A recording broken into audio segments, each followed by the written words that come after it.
L'Agence européenne de surveillance des frontières extérieures de l'Union, Frontex, est habituée aux critiques. Mais pour la première fois, elle fait l'objet d'une procédure judiciaire. L'Agence des gardes-frontières et des gardes-côtes est poursuivie pour violation des droits de l'homme.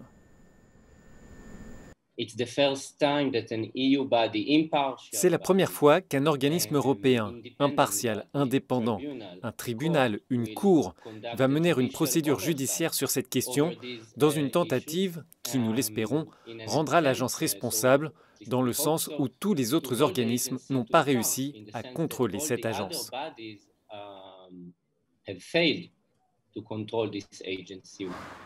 Le dossier est instruit au nom de 2 demandeurs d'asile qui ont été violemment expulsés alors qu'ils cherchaient une protection de l'Union. Selon les avocats des plaignants et en application du droit européen, Frontex devrait stopper ses activités en mer Égée suite aux violations des droits de l'homme. Mais surtout, ils estiment que l'agence européenne est directement impliquée. C'est Frontex qui surveille la zone avec des drones et des navires.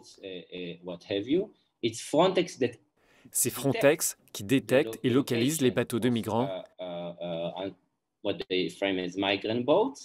C'est Frontex qui intercepte et donc qui arrête les bateaux de migrants et qui, à ce moment-là, prennent leur téléphone et appellent les gardes-côtes grecs pour finir le travail, c'est-à-dire pour se débarrasser des migrants.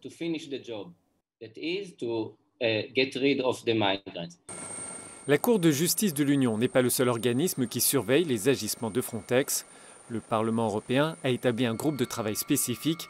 Dans un rapport, il conclut que l'Agence européenne de surveillance des frontières n'a pas tenu compte des preuves qui indiquaient que des migrants avaient été refoulés illégalement. Les principales conclusions du rapport montrent qu'il n'y a pas de preuve d'une participation directe et de violation des droits de l'homme par l'agence.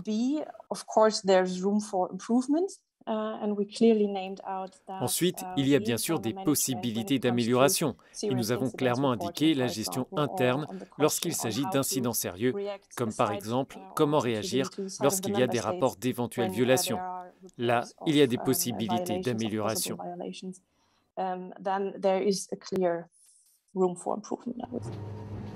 Dans ce document, les eurodéputés soulignent que l'agence dispose de preuves qui soutiennent ces accusations de violation des droits de l'homme dans les États membres avec lesquels elle a eu des opérations conjointes, mais elle n'a pas traité et suivi rapidement, avec attention et efficacité, ces atteintes.